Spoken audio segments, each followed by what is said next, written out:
할렐루야. 여러분들은 죽기 하루 전날 뭘 하고 있을 것 같습니까?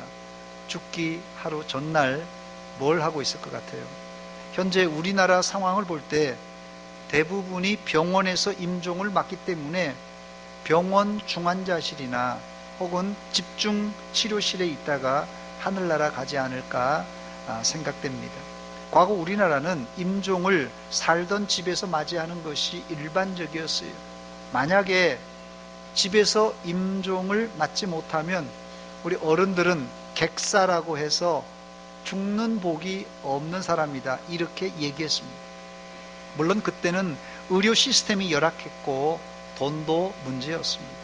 그럼에도 불구하고 이 시대에도 자신이 거주하던 집에서 임종할 수 있으면 환자나 가족들에게 더 평안한 마무리가 될 것입니다. 그런데 현행법상 집에서 임종할 경우 경찰관이 와서 조사하는 번거로움도 피할 수는 없습니다. 장소야 그렇다고 할지라도 여러분들은 죽기 하루 전날 무슨 생각을 할 것 같습니까? 내가 죽기 하루 전날 어떤 생각을 할 것인가? 여러분들이 어려울 것 같아서 제가 사지선다형 문제를 준비했습니다. 4가지 중에 하나를 고르시기 바랍니다. 1번, 내가 평생 모은 돈을 어떻게 처리할까? 돈을 많이 번 사람들은 이게 내가 죽고 나서 이 돈 처리를 어떻게 할까 아마 고민이 될 수도 있습니다. 2번, 아무 생각도 없을 것이다. 내가 내일 죽는 마당에 생각은 무슨 생각? 그냥 죽는데 끝장이지. 3번, 죽으면 어디로 가야 하나 걱정인 사람도 있을 수 있어요. 죽는데, 내일 죽는데 죽으면 어디로 가야 하나. 4번은 천국에 들어갈 기대와 하나님 만날 생각으로 가득 차 있는 사람이 있을 것입니다. 1, 2, 3, 4번 중에 여러분 죽기 하루 전날 밤 어떤 생각을 할 것 같습니까? 1, 2, 3, 4번 중에 몇 번이요? 4번이요? 예. 그래도 믿음의 분들이 많아서 감사하네요. 불행히도 오늘 본문의 부자는 1번을 선택하여 자기가 모은 재물만 생각하다가 그날 밤에 하나님이 부르심으로 생명을 마감한 사람입니다. 제가 예언하건대 사람이 늘 생각하는 틀을 벗어나지 못하면 그 사람은 이제까지 생각하던 대로 죽을 때도 생각할 수밖에 없다, 이렇게 말씀드립니다. 우리가 어릴 적에는 상상의 날개를 펴고 이런 꿈도 꾸어보고 저런 비전도 가져보지만 나이가 들면 사람들은 자기가 경험한 것에 대한 애착과 미련 때문에 다른 분야에는 별로 관심이 없고 자기의 경험과 또 당면한 현실만 골똘히 생각하고 또 생각하다가 마지막을 보내기가 쉽습니다. 첫 번째, 그렇다면 이런 명제가 하나 나올 수 있는데요. 사람은 생각대로 살다가 생각대로 죽습니다. 사람은 자기 생각대로 살다가 그 생각대로 죽습니다. 이런 말이 있습니다. 생각 없이 살면 사는 대로 생각한다. 생각 없이 살면 사는 대로 생각한다 라는 말이 있습니다. 이 말을 좀 깊이 묵상해 보면 참 무서운 말입니다. 요즘 여러분들은 어떤 생각을 하시면서 사십니까? 요즘 어떤 생각을 하시면서 하루하루를 살고 계십니까? 이것도 좀 어려울 것 같아가지고 사지선다형 문제를 준비했습니다. 4가지 중에 하나를 고르시기 바랍니다. 1번, 주님만 생각하며 살고 있습니다. 나는 주님과 동행하며 주님만 생각하며 삽니다. 2번, 태신자를 어떻게 전도할 것인가, 이걸 연구하며 생각하며 살고 있습니다. 3번, 아무 생각 없습니다.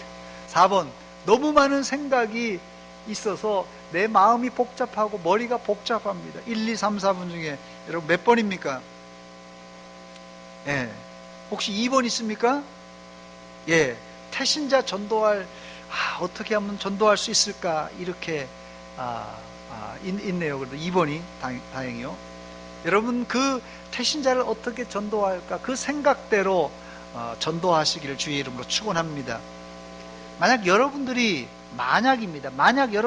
10년 후에 죽는다면, 특별한 일이 없다면 현재 여러분들이 하고 있는 생각, 그대로를 생각하다가 임종을 맞을 것입니다. 현재 생각하고 있는 그 생각대로 10년 후에 혹은 20년 후에 생각하다가 임종을 맞이한다면 여러분들은 괜찮겠습니까? 저는 여러분들의 생각의 폭을 넓히라, 뭐 이런 말씀은 제가 드리고 싶진 않아요. 생각의 폭을 넓히라 이거보다도 여러분들의 생각 밖의 세상, 여러분들이 생각하는 생각 밖의 세상, 영적인 세상, 하나님의 나라에 대한 생각을 좀 하시면서 살라는 부탁을 드립니다. 그래서 인간이 늘 이 생각하는 것이 어떤 생각을 많이 하냐면요, 사실은 눈앞에 있는 생각이에요. 당장 먹고 사는 땅의 것만 생각할 수밖에 없습니다.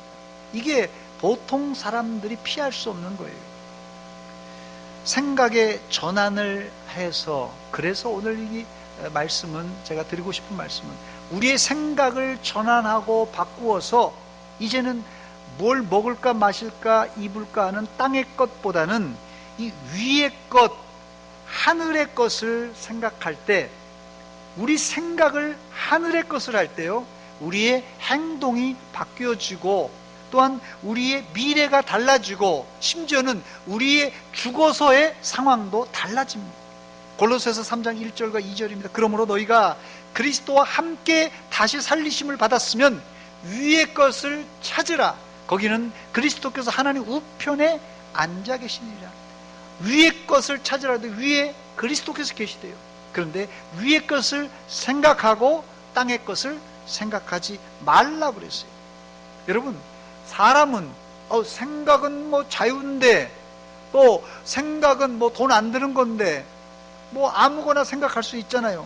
생각 자유입니다. 아무거나 생각할 수 있어요. 그러나 성경은 그렇게 말하지 않습니다. 성경은 생각할 것, 위의 것을 생각하고 아래 것, 땅의 것 생각하지 말라 말씀하셨어요. 여기 반복해서 나오는 이 생각이라는 단어는 헬라어로 프로네오라는 단어인데요, 단순한 생각이 아니라 이 단어의 어근이 되는 이 플레리라는 단어는 심장 주변 혹은 횡격막이라는 그런 뜻을 가지고 있습니다. 그러므로 여기서 말하는 생각은 단순히 스쳐 지나가는 그런 생각이 아니라 내 인격 중심에서 나오는 내 사상입니다. 이 생각이라는 단어는 아주 골똘하게 생각하고 또 생각한다는 뜻이에요. 즉, 내가 평소에 세상의 것이나 돈이나 그리고 인생의 당장 먹고 사는 행복만 골똘히 생각만 한다면 죽기 하루 전날에도 그것만 골똘하게 생각하다가 죽을 확률이 높다는 말씀입니다. 오늘 본문의 부자는 아쉽게도 평생을 돈 하다가 죽는 날에도 돈 하다가 죽었습니다. 참 안타까운 사람입니다. 오늘 본문의 부자는 풍년을 맞이한 후에 죽기 전날입니다. 풍년을 맞이하고 죽기 전날 곰곰이 생각했는데 어떤 생각을 했습니까? 본문 16절로 19절에 나온 이야기입니다. 한 부자가 그 밭에 소출이 풍성하매 심중에 생각하여 이르되 내가 곡식 쌓아둘 것이 없으니 어찌할까 하고, 또 이르되 내가 이렇게 하리라. 내 곡간을 헐고 더 크게 짓고 내 모든 곡식과 물건을 거기 쌓아두리라. 또 내가 내 영혼에게 이르되 영혼아 여러 해 쓸 물건을 많이 쌓아두었으니 그동안 수고하고 힘들었으니까 평안히 쉬고 먹고 마시고 즐거워하자. 이렇게 얘기했어요. 뭐 부자가 이렇게 수고하고 애썼으니 이렇게 노후에 또 여유 있게 사는 거 누가 뭐라고 할 수 있겠습니까? 그런데 부자는 거기에 더 지나쳐서 걱정이 한두 가지가 아니었습니다. 대풍을 맞이하여 너무 많은 수확으로 인해서 곡간에 쌓아둘 것이 없었습니다. 그래서 고민하다가 새로운 넓은 곡간을 짓기로 결심하였습니다. 아마 이런 생각, 그 어쩌면 당연한 생각인지 몰라요. 여기 기록된 생각은 아까 제가 소개했던 이 골로새서에 나오는 생각하고는 또 다른 헬라어 단어입니다. 이 단어는 더 매우 구체적인 생각을 표현하는 단어인데요, 이 단어는 이 디에로 지제토라는 단어인데요, 이 단어의 뜻은 독백으로 중얼거리다, 그런 뜻이에요. 독백으로 중얼거리다. 여러분, 이 골똘히 생각하다 보면 자기 혼자 뭐 중얼중얼, 이렇게 할까 저렇게 할까 뭐 이렇게 독백으로 얘기할 수 있지 않습니까? 그 단어입니다. 그러니 이 부자 머릿속에는 온통 이 재물이 많은데 이게 쌓아둘 곳이 없으니 어떻게 할까 온통 돈밖에 생각할 줄 모르는 꽁생얼이었어요. 이 부자는 생각은 많이 했지만 쓸데없는 생각, 이런 쓸데없는 생각만 하다가 결국은 허무한 인생으로 마감하고 말았습니다. 두 번째, 그렇다면 부자가 왜 이런 실수를 저질렀던 것입니까? 그 이유가 있습니다. 부자는 이 재물과 영혼의 상관관계를 잘 몰랐어요. 영혼의 상관관계를 착각했습니다.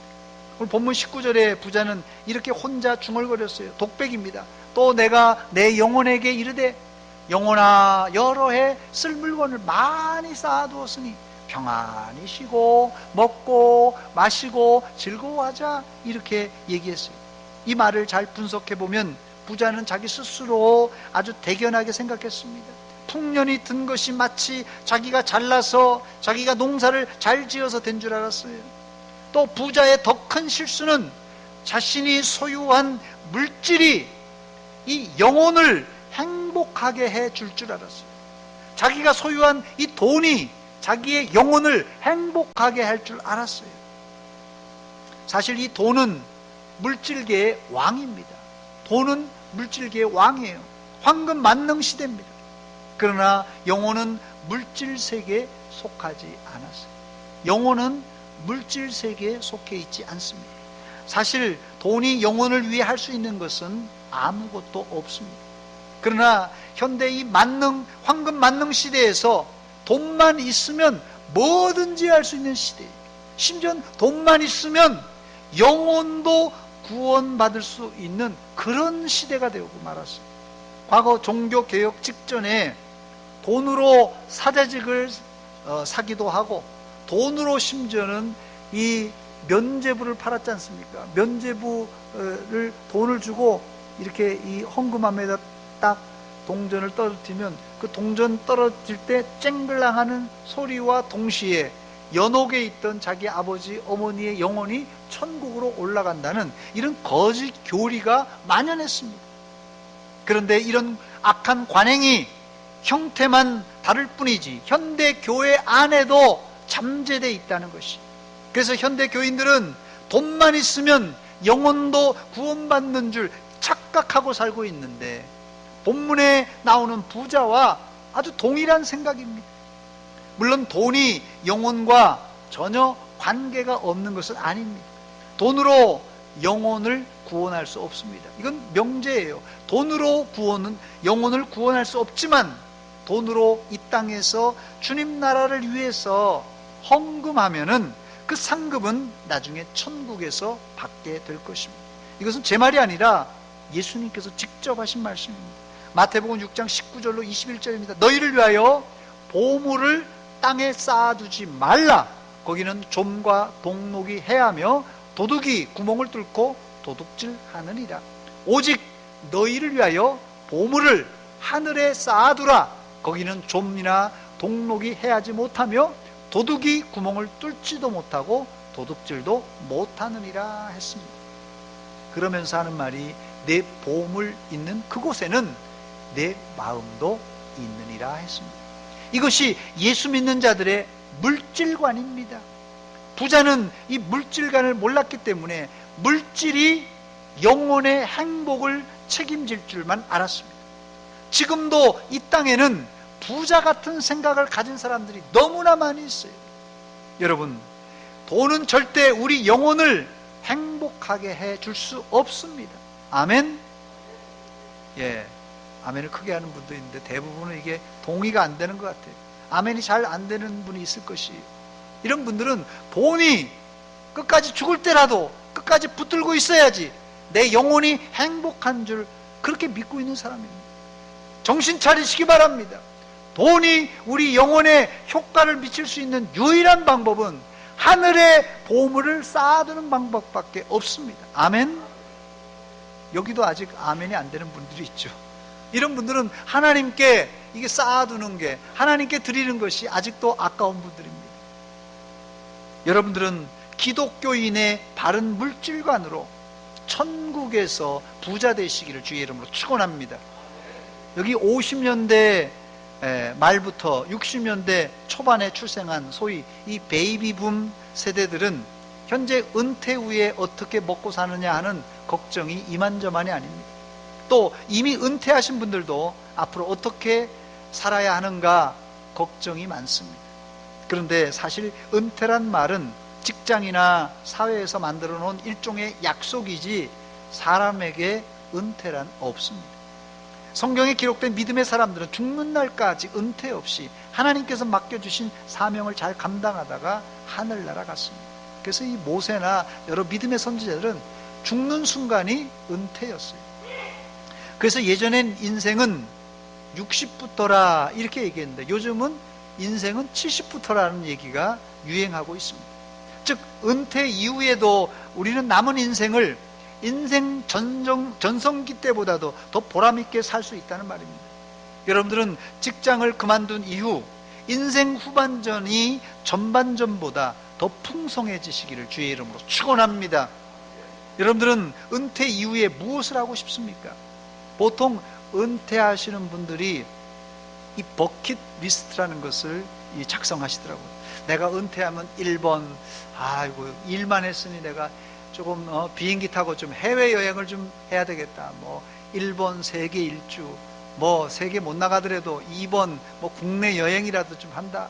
3번 내가 이제까지 잘 못 배웠는데 악기라도 하나 배우든지 뭐 그림을 배우든지 뭐 붓글씨를 쓰든지 취미생활 해야 되겠다. 뭐 5번은 뭐 내가 이제까지 못했던 거 또 건강을 또 노후에는 챙겨야 되니까 또 근력을 좀 길러야 되겠다. 뭐 헬스를 해서 내가 근력을 키우겠다. 뭐 버킷 리스트가 뭐 빡빡하게 쓰신 분들이 많습니다. 여러분들은 어떤 버킷 리스트가 있습니까? 또 은퇴한 분들은 은퇴하기 전에 이미 이 버킷 리스트를 작성했을 텐데 그 작성한 버킷 리스트를 잘 실천하고 계십니까? 어느 목사님이 한 성도를 만났는데, 아 목사님, 저는 원주에 살고 있는데 일주일에 한 번씩 원주에서 서울까지 가서 색스폰 레슨을 받고 또 살다가 다시 원주 별장으로 와서 행복하게 살고 있습니다. 이런 자랑을 하더랍니다. 뭐 연금 나오는 사람이야 현역 때 고생했으니 노년에 악기도 배우고 여행도 다니면서 취미생활 하는 거 누가 뭐라고 할 수 있겠습니까? 근데 여러분, 만약에 인생이 요즘 다 100세 인생이라고 하는데 앞으로 30년 아니 40년을 좀 표현이 제가 지나칠지 모르지만 양해하고 들어주시기 바랍니다. 놀면서 취미생활하면서 30년 40년 산다면 과연 그런 인생이 행복한 인생일까요? 더 나아가 과연 하나님이 이렇게 사는 우리를 보시고 뭐라고 하실까요? 깊이 생각해 볼 문제입니다. 60에 은퇴하고 100세까지 산다면 연금을 못 받는 분들은, 연금 못 받는 분들도 있잖아요. 연금 못 받는 분들은 노년에 사실 30년 40년을 노년의 물질 때문에 단련을 받으실 것이고, 또 연금을 받는 분들은 뭐 별 문제 없이 풍족하게 30년 40년을 소비하는 형태로만 살다가 하나님의 나라 간다면 사실 대한민국 경제 발전에도 문제가 될 것이고, 또 하나님이 우리를 창조하시고 구원하는 목적에도 부합되지 않는다고 생각합니다. 여러분, 우리나라 국민 1인당 하루에 소비하는 물의 양이 얼마가 되는 줄 아십니까? 저는 인터넷에서 이걸 찾아보면서 깜짝 놀랐는데 1인당 하루에 280리터를 사용한다고 합니다. 어떤 근거에서 이게 했는지 모르겠는데 어떤 또 기록에 보니까 320, 340까지 쓴다고 그래요. 1인당. 그것뿐입니까? 먹고 배설하는 오물과 음식물 쓰레기는 어떻습니까? 환경부에 따르면 하루 평균 약 1만 5,900톤, 2017년 기준입니다. 이게 음식물 쓰레기로 버려지고, 또 음식물 낭비로 인해서 연간 20조 원이 이제 그냥 버려지는 것입니다. 또 이 음식물 쓰레기를 버린다고 해서 끝난 게 아니라 이걸 처리하는 비용이 이 8,600억 원이나 된다고 합니다. 은퇴 이후에 우리가 우리 행복만을 위해 산다면 매일같이 이런 엄청난 물을 소비하고 음식물 쓰레기와 오물과 분뇨를 배출하게 된다는 사실입니다. 즉 우리는 은퇴 이후에 이 아름답고 깨끗한 세상을 오염만 시키다가 하늘나라에 갈 수 있다는 거예요. 만일 우리가 은퇴 이후에 우리의 행복을 위해서 이런 소비 형태의 삶을 산다면 오늘 본문에 기록된 부자와 무슨 차이가 있겠습니까? 여러분의 삶의 형태와 부자의 삶의 형태가 다른 것이 뭐냐는 것이에요. 여러분들은 이것은 여러분들에게 드리는 말씀이기도 하지만 제 스스로에게 묻는 질문입니다. 아직 은퇴 이야기를 하는 것이 저에게는 좀 서먹서먹하지만 저희 친구들이 벌써 은퇴 문제와 노후 대책 때문에 큰 걱정을 하고 있더라고요. 그래서 오늘 본문의 말씀이 저에게도 매우 가깝게 느껴집니다. 세 번째, 자 그렇다면 부자는 어떻게 살아야 남은 생애를 잘 살았다고 하나님께 칭찬을 받겠습니까? 좀 막연한 질문 같은데 먼저 본문에서 하나님께서 부자에게 풍년을 주신 이유가 무언가, 거기에 대한 질문에 대한 답을 해보면 우리가 노년에 어떻게 살아야 될 것인지를 우리가 좀 감을 잡을 수 있습니다. 하나님이 부자에게 소출이 풍성한 풍년을 주신 이유가 무엇입니까? 첫째는 부자가 먹고 사는 것 문제 때문에 어려움 당하지 않도록 하나님이 주신 이 축복입니다. 이게 풍년은 이 부자에게 주신 이 축복이에요. 그런데 부자는 하나님이 그에게 축복을 주신 목적을, 이유를 몰랐습니다. 즉 너무나 자기중심적인, 더 나아가 이기적인 삶을 살다 간 사람입니다.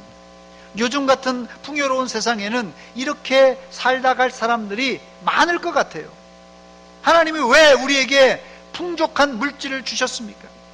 하나님이 부자에게 곡식을 쌓아놓을 곡간이 부족할 정도로 풍년을 주신 것은 작은 곡간을 허물고 더 큰 곡간을 짓고 곡식을 차곡차곡 쌓아두라고 한 것이 아니라, 두 번째, 그 이유를 이 풍년을 주신 이유는 주변의 가난한 이웃을 챙겨주라는 뜻입니다. 그러나 부자는 자기만을 위한 재물이라고 생각했기 때문에 주변 이웃들에게 눈을 돌리지 않았습니다. 본문 17절로 19절입니다. 심중에 생각하여 이르되 내가 곡식 쌓아둘 곳이 없으니 어찌할까 하고 너무 풍년이 들어서 고민했던 모양입니다. 그런데 고민 끝에 악수를 둔다고 그는 기존의 작은 곡간을 헐고 큰 곡간을 지을 계획을 했습니다. 18절에 보니까 또 이르되 내가 이렇게 하리라. 내 곡간을 헐고 더 크게 짓고 내 모든 곡식과 물건을 거기 쌓아두리라.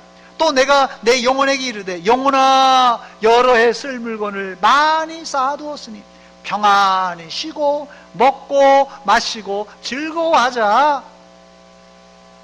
부자라고 하루에 10끼 먹는 건 아닙니다.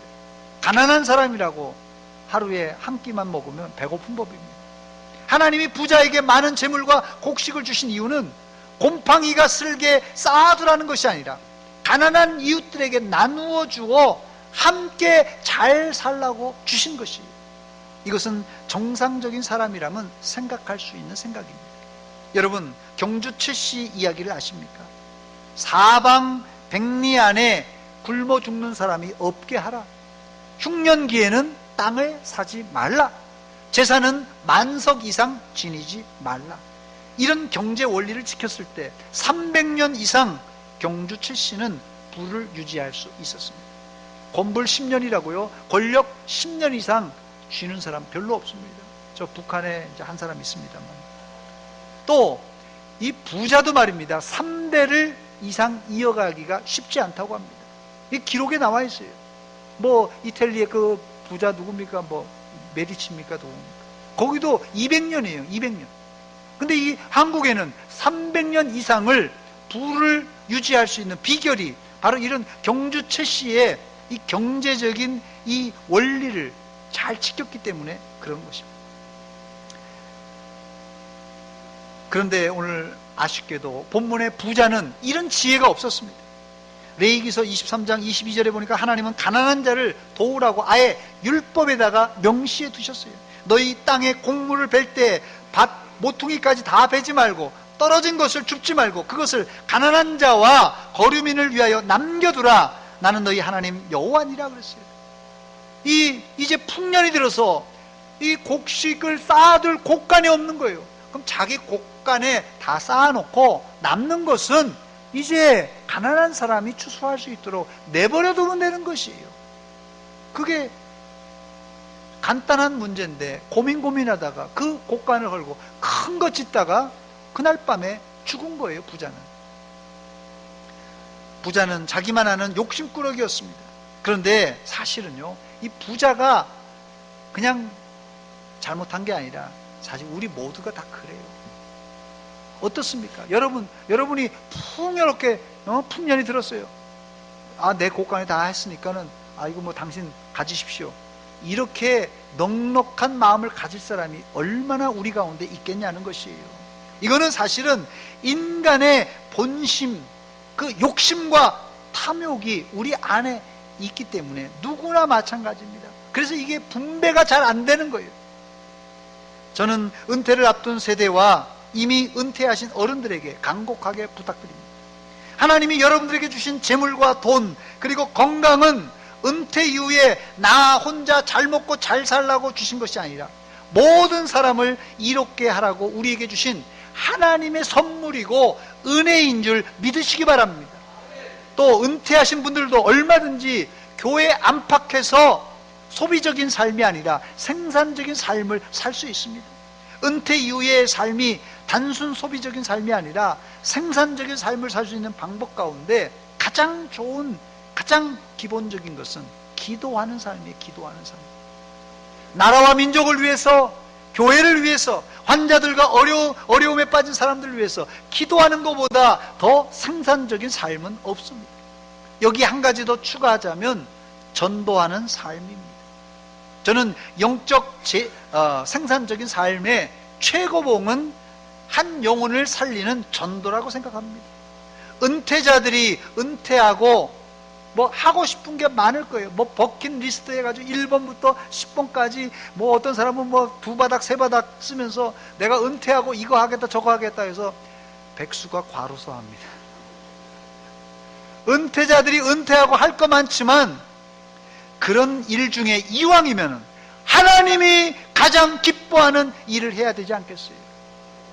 혹시 은퇴하신 우리 장로님들, 권사님들, 은퇴하신 어른들 중에 버킷리스트 중에 내가 한 영혼을 구원하겠습니다, 내가 영혼을 구원하겠습니다 하는 버킷리스트가 있는지 모르겠어요.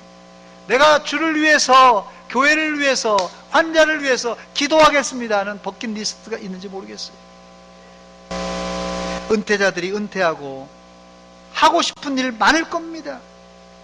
그런 일 중에 이왕이면 하나님이 가장 기뻐하는 일을 해야 되지 않겠습니까? 우리가 깨끗한 물과 공기만 소비하고 오물과 쓰레기만 배출하다가 하늘 날아간다면 하나님께서 우리에게 뭐라고 하실까요? 또 우리에게 풍부한 물질을 주셨건만 내 욕심만 채우다가 내 곡간을 헐고 더 큰 곡간만 짓다가 하늘 날아간다면 하나님께서 우리에게 뭐라고 하실까요? 이제 여러분들은 소비적인 삶에서 생산적인 삶을 사시길 바라는데 가장 좋은 생산적인 삶은 전도하는 것입니다. 여러분, 이제 이 나이에 내가 아이를 하나 더 출산할 능력이 없다면, 아브라함이나 사라 같은 능력이 없다면 이제 전도하여서 영적인 자녀를 낳아보시기 바랍니다. 저를 한번 따라서 하시기 바랍니다. 영적 자녀를 낳읍시다. 오늘 본문을 예수님은 이렇게 마무리합니다. 본문 21절입니다. 자기를 위하여 재물을 쌓아두고 하나님께 대하여 부요하지 못한 자가 이와 같으니라. 자기를 위해서 재물을 쌓아두고 하나님께는 쌓지 못한 사람들의 최후는 이 부자의 죽음, 너무나 갑작스러운 창고를 갖다가 새로 짓겠다는 그 생각한 그날 밤 하나님께서 영혼을 데려가 버렸어요. 너무 갑작스러운 죽음으로 끝나버렸습니다. 꼭 시간적으로 갑자기가 아니라도 언젠가 우리가 죽을 텐데, 그때 이 땅 위에서 모아놓은 재산 누구 것이 되겠습니까? 여러분 일평생 모은 재산 계산이 되십니까? 여러분 머리가 안 좋은 사람도 자기 재산은 다 계산할 거예요. 재산 목록들이 있잖아요. 여러분들이 평생 모은 재산 계산이 되십니까? 그렇다면 내가 죽으면 그 재산은 누구에게로 어디로 갈 것인가 생각해 보셨습니까? 저는 그 재산을 전부 하나님께 드리라고 하면 아마 자녀들이 반발할지 모르니까 내 재산의 10분지 1은 11조는 교회에 드리겠다고 약속만 해도 우리 교회가 후세를 위해서, 우리 자녀들을 위해서, 또 지역 주민을 위해서 큰 일을 감당할 수 있겠다, 그렇게 생각해 봅니다. 말씀을 마칩니다. 청년 때는 누구나 목표지향적 또 성취지향적인 삶을 삽니다. 그러나 성숙한 인생 후반전에는 목표나 성공보다는 의미지향적인 삶을 살아야 됩니다. 아무리 우리가 돈을 많이 벌고 또 뭐 박사학위나 여러 학위를 가지고 명예를 거머쥐고 있을지라도 이런 것들이요, 의미를 상실해 버리면 한낱 쓰레기에 불과합니다. 이제 여러분들의 삶의 의미를 주 안에서, 말씀 안에서 재발견하시길 바라는데, 영혼은 돈으로 살 수 없지만 하나님께 물질을 드릴 때 하늘나라에 그 보물을 쌓아둘 수가 있습니다. 또 우리가 이 땅에서 살면서 가장 보람된 일 중에 으뜸은 영혼을 구원하는 전도입니다. 이 전도는 하나님이 가장 기뻐하실 뿐 아니라 우리 인생의 목적이고 또한 예수 그리스도의 유언입니다. 이제 여러분 어떤 생각을 하고 사시겠습니까? 그래도 나는 목사님, 내가 벌어놓은 재물 어디다 쌓을까? 어디에다 맡겨야지 이자가 많을까 생각하시겠습니까? 아니면 그 재물로 하늘 창고를 풍성하게 채우시겠습니까? 아니면 생명을 잉태하고 전도하여 하나님께 큰 기쁨을 안겨드리는 성도가 되시겠습니까? 여러분들에게 제가 예수님이 원하시는 사명 2가지를 드리고 말씀을 맺습니다. 첫째는 죽는 날까지 여러분들은 물질로 하늘 창고를 채우시고, 두 번째는 새 생명을 전도하여서 천국에서 별과 같이 빛나는 아름다우고 복된 생애가 되시기를 주의 이름으로 축원합니다. 저를 한번 따라서 하시기 바랍니다. 다음 주에 태신자 못 데려오면 밥을 안 먹을 각오로 전도하겠습니다. 기도하겠습니다. 하나님 아버지, 오늘 말씀으로 도전을 주신 것 감사합니다. 저희들 산다고, 열심히 산다고 애쓰고 힘쓰며 여기까지 달려왔습니다. 이제 은퇴를 앞두고 또 이미 은퇴한 어른들도 있습니다. 하나님, 우리가 성공지향적으로, 목표지향적으로 이제 옆도 뒤도 돌아보지 않고 앞만 보고 달려왔습니다. 하나님, 이제 우리가 저 하나님의 나라를 이제 목적 삼게 하시고 저 하나님의 나라를 바라보는 지혜로운 자들 되게 하여 주시옵소서. 그래서 이 부자처럼 어리석은 마무리가 아니라 지혜로운 마무리로 하나님께 영광 돌리게 하여 주시옵소서. 특별히 하늘 창고에 쌓아두는 하늘 부자들 되게 하시고 한 영혼을 구원하여 하나님을 기쁘시게 하고 예수님의 유언을 성취하며 우리의 인생의 목적과 방향을 잘 설정하는 믿음의 종들 다 되게 하여 주시옵소서. 예수님의 이름으로 기도하옵나이다. 아멘.